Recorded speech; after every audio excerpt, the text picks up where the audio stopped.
Swayam Prabha. Digital India. Educated India.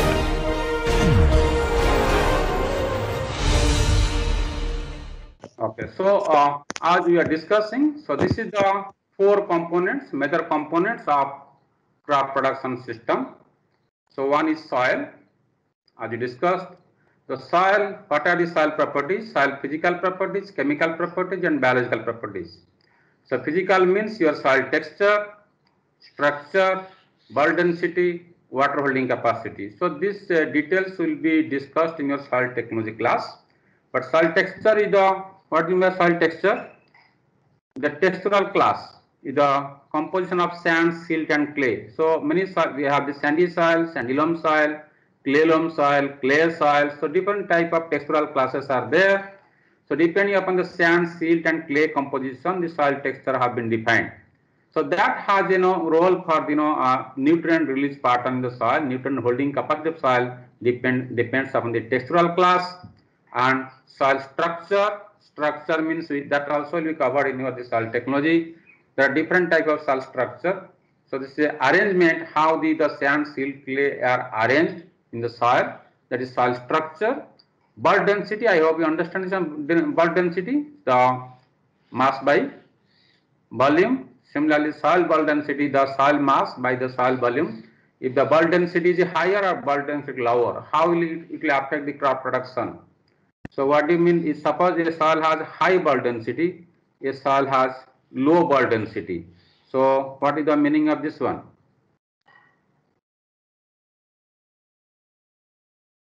Same mass. So suppose mass is same. So a soil has high bulk density, low bulk density means, what does it mean? High bulk density. Yeah. High and low volume because mass High and low volume. So high volume means mass remains same. Soil mass is same. High volume means what? What does it mean high volume? low volume. Yeah. Sir, air content is more. Exactly. If there is a higher volume, that's a higher pore spaces. Isn't it? Volume increases, same mass, the having the high volume or low volume. High volume means that gives low bulk density. That means the more of pore spaces. If pore space is higher, how will affect? How will influence the crop production? So what do you want? You want the high pore space or low pore space in crops? Sir, depends upon the crop. Okay. So high pore space, that means low pore space is a compact soil, isn't it? If pore space is low, is a very compact soil. If pore space is high, the soil is not compact, it is a very loose and friable soil. So loose and friable soil having high volume means high pore space means high porosity. So that indicates the water holding capacity of soil. If bulk density will be low, volume of soil is higher, porosity is higher, pore space is higher, that increases water holding capacity of soil. That means once you irrigate, you need not require for frequent irrigation. The water can be retained in soil for longer period. And there will be better growth. If there is a pore volume is higher, that facilitate better growth of the root system. The root prolongations or root growth will be better in case of the high porosity soil. So that's why you do prefer the soils of low bulk density, so that the higher porosity, better root growth, and the higher water holding capacity of the soil. And also if you go for very high bulk density, this soil will create flooding. Even though there is a heavy rainfall, because of low pore space, the water may not infiltrate and percolate below the root zone. There may be standing water. In such cases, the crops suffer from the water stress, because water, even though because there is some crops, they don't require the excess water. The excess water stress, that's why during the flooding, the crop gets spoiled. Either the excess water or deficit water, it will affect the crop production. So excess water the water will not be available for the crop. Deficit water, of course, water is not available. In case of excess water also, the water will not be available for the crop for its growth and development. So that's why you have if you have a compact soil, very high ball density, in case of the flooding or the heavy downpour, so there may be the flooding situation, it will definitely affect the crop production. So similarly, the soil chemical properties like pH, organic carbon, nutrient holding capacity, nutrient availability that regulate the crop production. Biological properties, definitely soil has microbial population. Microbes play a greater role in the nutrient availability for the crop. They'll help in the nutrient mineralization process in the soil. So because that's why soil is alive. You said how the soil is a living system because there are microbes. Life is there in soil. So like human, like but any living system, soil is also one living system. So we must take care of the soil. This is a living mass. Microbes, many microbe populations are there. Even if I find earthworms are there in soil. So they are also the friend of farmers. You can say earthworm is a good friend of farmers. They do increase the soil fertility by the excision and their activity. Soil fertility gets enhanced if the soil is rich in the earthworms. So these soil properties that influence the crop production. Similarly, weather, like we'll discuss in detail also, solar radiation, temperature, carbon dioxide, humidity, wind velocity, they do because the crop requires the proper amount of radiations for temperature for photosynthesis. Photosynthesis takes place in the presence of light with carbon dioxide is converted to your carbohydrate. So that's a process of photosynthesis. So requires proper weather parameters for photosynthesis. And the plant genotype, that's a yielding potential of the crops. That's a genetic characteristic of the crop. That's a plant genotype. And finally, go for the agronomic management. You are starting from the land preparation to harvest. Whatever management you do, like sowing operation, sowing technique, nutrient management, water management, application of pesticides, plant protection measures, that regulate, that influence the final crop production. So these are basically they are the four verticals or the four umbrella. I can say four major components of crop production: the soil, weather, management, and genotype. So these four components. Without these four components, we may not have a proper crop production. That is what say components of crop production. Okay. So if you have any question from this, please. Sir, Yes. in the weather section, you have there is written humidity. So Yes. how does humidity affect the crop production? Yes, good.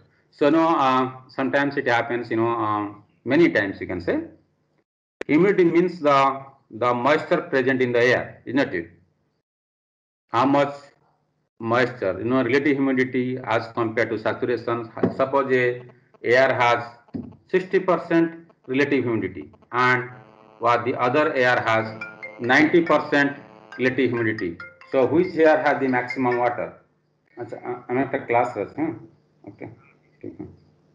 So a soil having 50% humidity and soil having 80% humidity, which the air has 50% humidity and another atmosphere has a 80% humidity, which is more saturated. 80% humidity. 80% definitely. So the air having saturated, highly saturated, if the crop is grown in that atmosphere, so in which condition there will be more loss of water through transpiration, 80% humidity or 50% humidity? So 50% humidity. 50% now. So 80% humidity, loss of transpiration will be low, isn't it? If the air is saturated, the water loss to transpiration will be decreasing. If the air is not saturated, the case where is a 50% humidity, there will be more loss of water through transpiration. In case of 80% humidity, there will be less loss of water through transpiration. Isn't it? Are you clear this one? Yes, sir. Got it. Okay.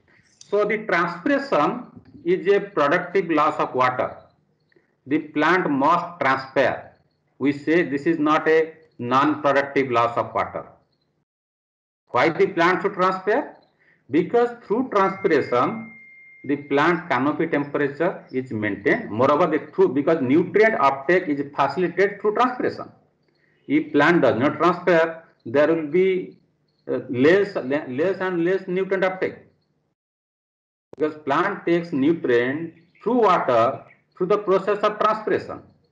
If transpiration is checked, nutrient uptake will be reduced. And moreover, through transpiration, canopy temperature remain cool. Plant temperature can be maintained. If transpiration is checked, the plant canopy temperature will increase, which is not good for the crop growth. That happens in case of the low humidity. If humidity is very high, that checks the transpiration loss of water, that reduces the uptake of nutrient by the crop. Moreover, that increases the canopy temperature. You might have, this is same for the human body as well. Suppose you are in a place where there is a high humidity, like no eastern, this our eastern India climate, humidity remains very high. Those who are from Rajasthan, there is a very low humidity. Okay, so in case of the summer or the especially monsoon periods, high humidity and temperature, so that creates a problem. As you feel very irritations if there is a temperature with the high humidity. Which is better, temperature, high temperature, high humidity, or the low temperature, low humidity? Which one you feel comfortable? Sir, low temperature, low humidity. So definitely low humidity, and that gives a comfortable as compared to high humidity. High humidity, there will be you feel irritations. You don't feel better. Moreover, with the high humidity, even if there is a low temperature, it will aggravate more pest and disease. Pest and disease infestation is higher where there is a humidity high. That's why you can find many vegetables or fruit crops in case of this location and this weather, this ecosystem, they are infested by many pest and disease during this period because of more and more pest and disease infestation because of the humidity. Okay, did you get me? Yes, sir. Yes, sir. Okay. So this is how the humidity plays a role. Wind velocity is very common because you have wind velocity, then also that increases your evaporation loss of water from the field. Transpiration loss of water goes on with the high wind velocity. Transpiration also influenced by the wind velocity. So these are some of the weather parameters, and these are major components for crop production.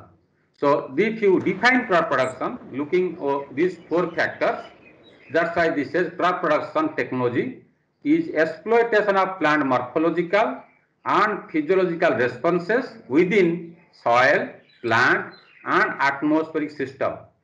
That means we are exploiting the plant genotype, plant morphological and physiological responses within soil, plant and atmospheric system through right agronomic management. Through this management to attain potential production per unit of land, water and other natural resources.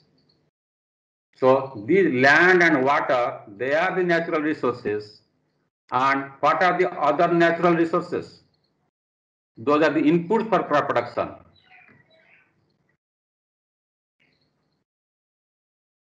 What are those?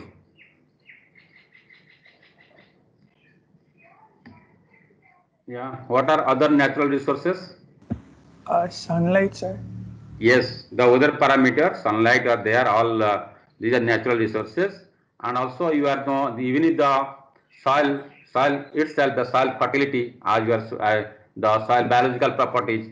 So this is what so the purpose is to have a maximum production within the soil, plant, atmosphere systems through the right management, through agronomic management. That means a better land prepare. If you are for a constant system, the fixed weather, fixed soil and fixed plant genotype, to have a right management, right land preparation, proper time of sowing, proper technique of sowing and right input management and proper the plant protection measure, harvesting on time. So that will have a effect on maximizing the crop production. That is what you say crop production. So the definition of crop production, looking at these 4 components, the exploitation of plant morphological and physiological responses within soil plant atmospheric system through right agronomic management to attain potential production per unit of the natural resources. This is what we say as the crop production technology.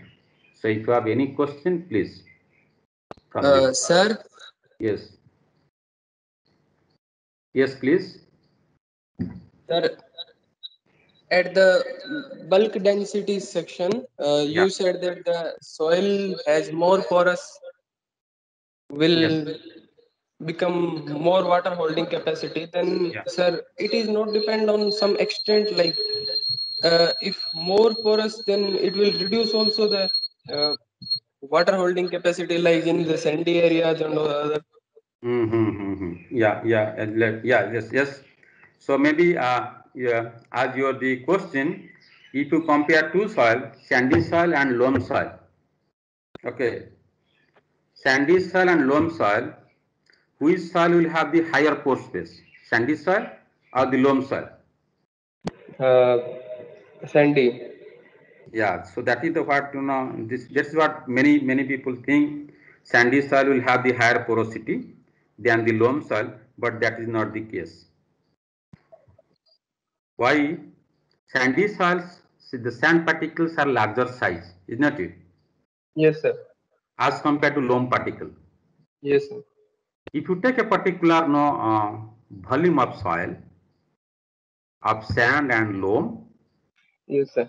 okay, and if you see the porosity, the pore space will be higher in loam soil as compared to sandy soil, because the sandy soil has the loamy soil has the finer particle. Yes, sir. When the particles are finer, because if you break one sand particle, the volume of one sand particle will be occupied by many number of loam particles. Yes, sir. Isn't that it? Yes, sir. If you break the volume of one sandy particle, that will be occupied by many number of loam particles, then porosity will be higher in loam, not in, because sand one particle have no pore space. If same volume you take up the few loam particles, they will have the pore space. Could you get me? Yes, sir. Yes, sir. So that means what I say, the sandy soil, what is the difference between sandy and loam? As for the porosity is concerned, because of the loam is a very finer particle, so pore space, total pore space is higher in loam soil as compared to sandy soil. But if you see the larger size pores, those larger size pores will be higher in sandy soil, not in loam soil. Yes, sir. Sandy We can soil will have, yes. like we can say total pore space is more in loam soils. Like Exactly, sandy yes. soil size of pore space is more in sandy soil, but extent of total pore space is more in loam soil. Right, absolutely correct. So total pore space will be more in loam soil, but the larger size pores will be more in sandy soil. So, But sir, extent of water, loam soil can more holding water, like extent so of water. that is what say. So if you see water holding capacity, water is not retained in larger size pores. Yes, sir. Water retained in capillary pores, smaller size pores. If the pores are micropores, smaller size pores, then that can retain. But the larger pores, the water goes for the downward movement to gravitational flow. Yes, sir. If pores are large, the water cannot be retained in that pore. That goes for the gravitational flow. So that's why in case of sandy soil, if you irrigate today, even if after a few hours, you won't find any irrigation water remain in the soil, because that goes for the downward movement.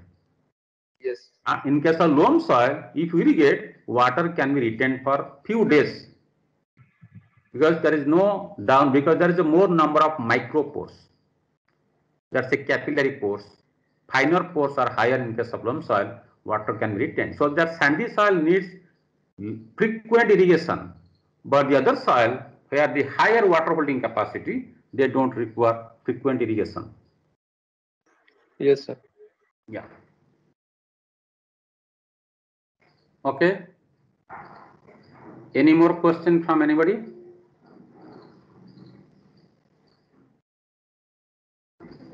Yeah, so we'll move forward. So this is what say crop production technology, as you say. So as you discussed, explain the crop production technology from these 4 components using the soil, weather, agronomy, management, and the plant genotype. So so this is, you see, what do you mean by agronomic management? So this is defined here. The agronomy, that is now derived from 2 Greek words, that is agro means field, nomos means to manage.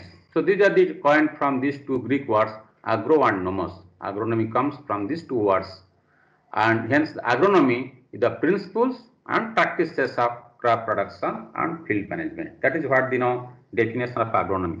That's a field and manage. So we apply the scientific understanding. The principles are based on scientific understanding. So that is based on scientific facts, not as a history, not as a arts.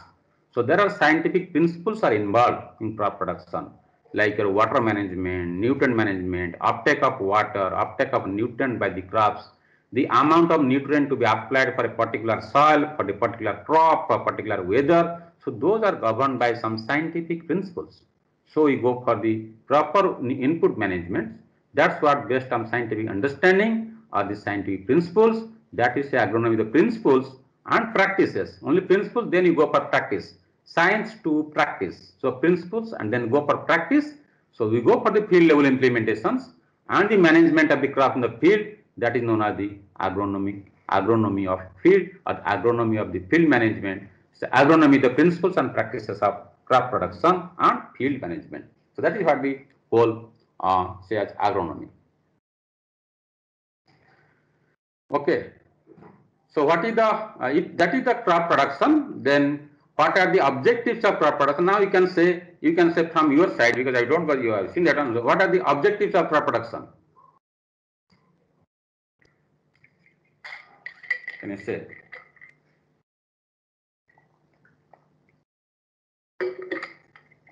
Yes. Sir, to maximize the yield per unit resources. Definite, true. X. What else? Correct. What else?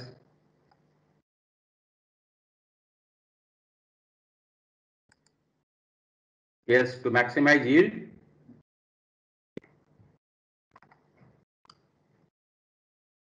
What are other objectives? Sir, sustainable agriculture. Yes, to have sustainability. So what is sustainability? Sir, means we get the crops at every time. It should be availability or availability of the crop at Yes. every point of time. So you are coming closer. Anybody can explain what is sustainability till better way? Sir, sustaining the resources Yes, that is yes. present in the soil. Okay. To use sustaining the resources such for as future we can- generations also. Yeah. Yes, yes. Who is Ramesh? Jakendra Ramesh. Yes. Jai Chandra Ramesh. Sir, sustainability means to use the resources for a long run. For longer term. Any other? So sustainability means like to maintain the level of production for the long term. Yes, Maintain yes.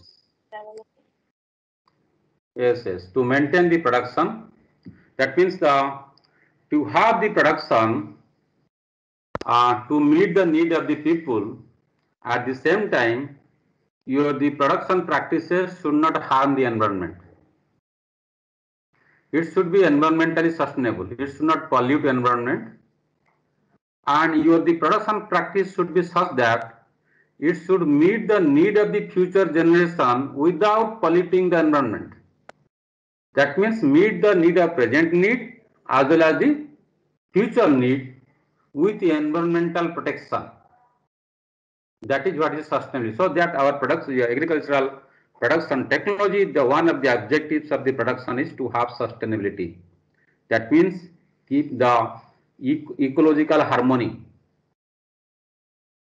Ecological harmony between the organisms and the why you are coming sustainability, because of, after the green revolutions, so there was a need for increasing production. We have applied huge amount of chemical fertilizers. So you are still applying chemical fertilizers. Because of the huge application of chemical fertilizer, the soil has become very sick. It's not able to improve the productions year after year. So now we are turning back to go to organic farming again. Whether you can use organic farming or you can use only organic, that's a question. It's a challenge also. So we need, now we are realizing we need to go for the sustainable production. Sustainability should be maintained so that the environment remains sustainable. It's not polluted. At the same time, we get the the required production to meet the need of the society.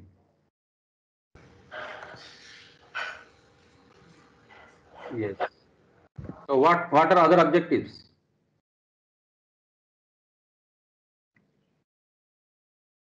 One is increasing production to have sustainability. What else? What could be the objective of production? Yes, please.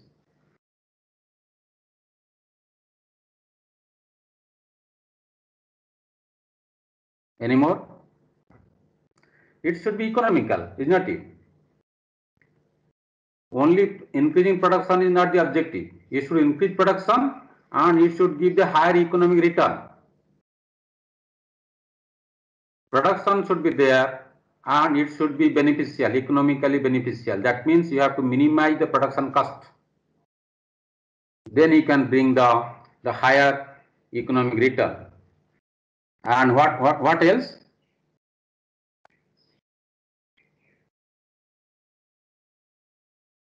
What else? What should be objective of production? What else? Yes. Then it should be resource efficient. That means as we discussed, should be increased production per unit of land, per unit of water, per unit of other natural resources. So increase the resource use efficiency. That means more crop per drop, or more crop per unit fertilizers, or more crop per unit of solar radiations. So these are the objectives of crop production. So as you can see, to maximize crop yield and economic returns, to increase the resource efficiency, to maintain sustainability, and the other one is to have. And the other one, what is this?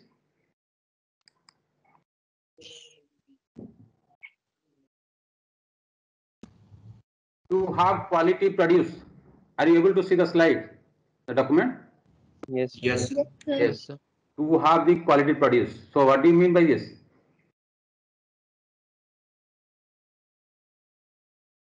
What do you mean by quality produce? To supply the product with quality by using the resources efficiently. Okay, that's true. Efficient resource. So what do you mean by quality? Sir, suppose I'm providing crop with like proper nutrition so that it should be like have a balanced sort of thing. Exactly. Like it should be like nutrition sufficient food.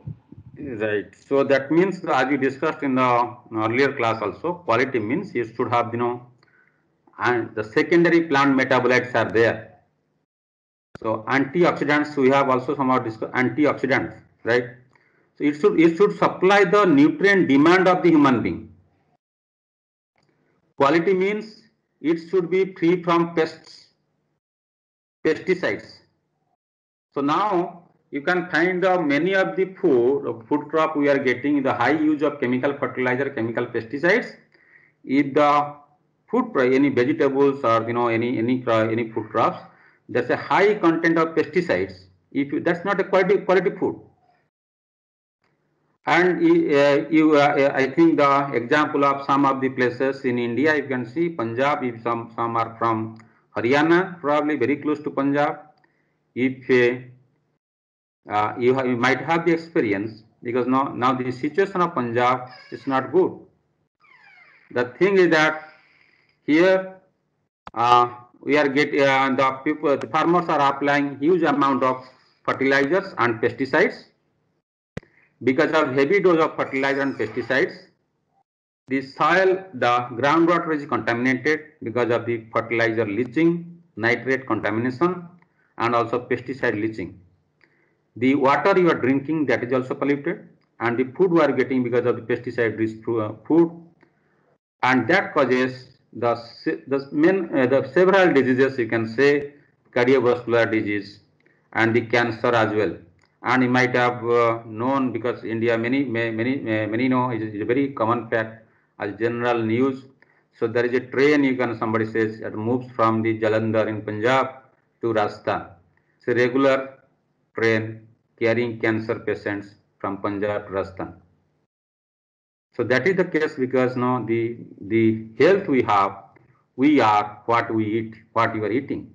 If you are eating unhealthy foods, the food is rich in pesticides or the chemicals, that creates several, that makes you vulnerable to many non-communicable diseases. So that's why the quality of food means the food should be free from pesticides or the pest residue, and also the food have the high secondary metabolites content. Secondary metabolites means these are the antioxidants. So antioxidants, if you take regular antioxidants, that keep you healthy. And there is in the body, if you see, there is a formation of the reactive oxygen species. Reactive oxygen species means there is free radicals. In a body, free radicals, there is a formed human body. That is because of your stress. Suppose you are under intense stress, workforce, or you are in a polluted environment, or you are taking a bad food, junk food like Maggi, chow mein, those are ready to eat food, can say junk foods, processed foods you are taking regularly. So there is formation of free radicals in human body. And what the free radicals do, they do cause cell damage to DNA. And the regular this happens regularly, then after a certain point of time, the people suffer from many type of disease like cardiovascular disease or the cancer. To avoid so we need to take regular natural antioxidants. Those are the polyphenols like green tea, or the dry fruits, tomato, lycopene, carrot, and vitamin E that comes from tocopherol that comes from almond. And those are the natural antioxidants. You must take the dry fruits, fresh fruits and vegetables regularly. And they provide the natural oxidants in a sufficient amount to neutralize the formation of free radicals. So if you take the antioxidants, they provide oxygens, then the reactive oxygens that becomes neutral. They provide electrons. See, the reactive oxygens that become neutral, to neutralize the reactive oxygens, so you need to take regular antioxidants, natural antioxidants from fresh fruits and vegetables. They are the rich source of natural antioxidants. So that's what the quality food means. The food should have the secondary metabolites contents. So that can happen. So only you go for the proper nutrient input management, you can have the quality produced. So the objective of production, you increase production definitely, but see the produce is free from pesticide residue. It's not and also that is a higher qualitative value, rich in some of the secondary metabolites or antioxidant contents, so that can meet the nutritional requirement of the human being, as the children or the youngest people. So that's why having the fresh fruits, vegetables, especially the green tea also. Green tea, the doctors do recommend we must have a green tea like that type of fruits in regularly. That polyphenols, that's a natural antioxidant. You can take amla, vitamin C, that is a rich source of antioxidants, or you can take as a vitamin E, and as a carrot, as a tomato. Taking raw tomato does not give that much of the nutritional quality. If you take stuffed tomato, that's a cooked, not cooked with very high oil, or the stuffed tomato, that also good for the health. That can give the the higher quality, the good antioxidants for the human body. Yeah, that's what's the quality of the produce. Yes, any more question from here? Sir, in your objectives, can we add to find the new methods for agriculture production from the research perspective? Because once you go once your objective is known, this objective means what we are aim. To that aim, method can be changed. Okay. Yes. Your objective is for this to meet the objective. You can find a method like you don't go for conventional practice of growing crops. You have to go away from conventional practice. Do have a new inventions so that you can maintain the production. At the same time, you can have a higher quality. The aim is fixed. We should have a good production. At the same time, we should have a better quality with the higher resource use efficiency. Also, you should not harm the environment, and also it should be resource efficient. So that way, you have to to meet the objective, you have to modify the method of cultivation or the method of production so that the objective can be satisfied. Yes, sir. Yeah. So if no more questions, so we'll move forward. So in fact, the production situation, it's very simple. There are three production situations. One is actual production, actual yield, attainable yield, and potential yield. These are the three production situations. So what is potential yield, what is attainable yield, and what is actual yield? The actual yield, the yield that is obtained from farmer's field. Okay, the farmer, they don't follow the scientific way of crop management. They do grow their crops, and they too take care of the pest and disease, the plant protection. They apply some pesticides. They take care of the weeds.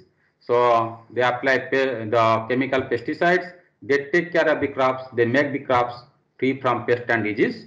And in that conditions, whatever yield you get, that is called actual yield, without considering the optimum water and nutrient need of the crop.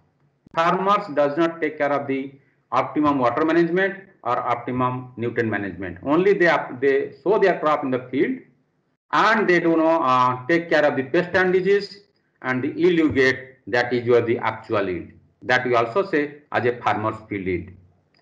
So on the top of that, if the farmers do take care of the optimum water and nutrient management, the yield can be obtained, that is attainable yield, that you say as experimental yield, where the scientist does take care of the crops from pest and the disease problem, and do the proper land preparations and the proper planting technique. At the same time, they do apply the optimum water and nutrient, not excess, not deficit, optimum. Whatever the need of the crops, as per the need of the crops, we go for the water and nutrient management, that you get as attainable yield.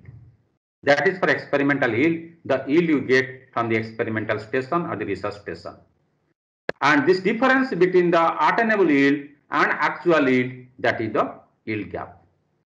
Okay, so once you have the attainable yield, so above that, on the top of the attainable yield, you supply the proper weather parameters. You give the plant with the optimum weather parameter, that is your solar radiation, temperature, carbon dioxide. So that you provide, the yield you get, that is your potential yield. That means the potential yield, the yield is obtained with the all optimum, all inputs are optimum. The management is optimum, as is agronomic management, and also you are providing the optimum weather. So this weather and the agronomic management, if they are optimum, so you are getting the potential yield of the particular crop. In that condition, the yield is potential yield. And usually potential yield is defined by the breeder. And no, we don't target for our management practices to get the potential yield, because we cannot provide the optimum weather as a controlled environment to the all crops. So what we need to target, how we can get the attainable yield in a particular weather, open field conditions, particular weather, through our management practices, optimum water and optimum nutrient management, and taking care of the plant protections, how we can achieve the attainable yield. So our purpose is, the objective of the scientist or engineer, how to bridge this gap between the attainable yield and actual yield. Thus, this yield can be attained. That's why I say attainable yield. This yield is very difficult to attain. Only can be attained on limited places where you can provide the controlled environment, which is not feasible for all the crops. So we are not targeting for to get the potential yield. Our target is to get the attainable yield with optimum management of water and nutrients, with plant protections, proper agronomic management in a particular weather. So this is quite achievable. So this gap between the difference between the attainable yield and actual yield, this is the yield gap. So our purpose is to minimize the yield gap by application of all inputs in a proper way, in the right way, in the scientific way, so that this yield gap can be minimized. So that's a huge yield gap. So if you see the rice crop, what we have done, we do the get yield around 5 ton per hectare, more than 5 ton in case of experimental field, and same crop if you go to farmer's field, you may get a yield only 2 tons per hectare or 3 tons per hectare. So this gap of 2 tons per hectare because of the inadequate management, improper management. So we don't go for the proper management of water and nutrient. We don't take care of the crops. We don't go for the proper sowing technique. So that's what gives the yield gap. So there is the need to minimize the yield gap through right agronomic management. That is say yield gap. So these are I have discussed this one. What is actual yield? Actual production is the crop yield obtained from farmer's field. It represents the farmer's field yield, where inputs such as water and nutrients are not scientifically managed. The crop suffers from water and nutrient stress. However, the farmers do take care of the pest and disease infestation. Attainable yield, that is the attainable production, represents the yield from experimental field where the crop does not suffer from water and nutrient stress. The crop is also well protected from pests and diseases. So that yield is attainable yield, or the experimental yield we say. Potential production is the production defined as the crop yield obtained by providing optimum crop growth factors including weather, water and fertilizer, and pest and weed-free environment. Crop growth is dependent on genetic factors and weather factors such as solar radiation, temperature, CO2, etc. So this is potential production mainly regulated by the weather parameters. Also genetic potential of the crops, and that depends upon the weather atmospheric conditions. So the yield difference between attainable and actual yield is known as the yield gap. Agronomic management is focused to minimize the yield gap for improving the food productivity. So this is the hard to say production situation. 3 production situation: actual, attainable, and potential production situation. So if you have any question, please. Sir, yes, so please. to reduce the yield gap, what are we actually doing in the state of art? Like just rather to teaching farmers how to do farming, what else we have made or we have achieved in this field? Yeah, good. So to reduce the yield gap, mainly what we need, there are many technologies are there. Because attainable yield, anyway, this is achievable, but we are not achieving in farmer's field. Why you are not doing farmer's field? Because there are so many factors are there. Farmer has to sow the crop in right time. If you don't sow the crop right time, then season does pass away. And why the farmers are not sowing planting? This is right. Sowing at optimum time is very, very essential for achieving the higher yield. Why the farmers they don't do? Because there are so many factors are involved. Sometimes the farmers say the seeds are not available. So only the scientists cannot say. There is a logistic from the administration. Good quality seeds are not available at right time, and it may happen that there may be the farmer doesn't have the good irrigation facility. Depends upon the rainfall, and he is waiting for rainfall. When there is rainfall, only he can go for sowing the crops. If there is no rainfall, he can delay sowing the crops. So also the technology, because the awareness also, this training of the farmer, capacity building, seminar, frequent awareness, frequent training, and contacting the farmers, that is not there. Farmers are doing practice based on understanding from the neighbor farmers. If the farmer has any problem, he goes and contacts the neighbor farmers rather than contacting, because he is not accessible to the scientist. He is not accessible to engineers. The engineers are not able to reach them regularly. Only takes the inputs or advice what the fellow farmer is doing. That is what they learn.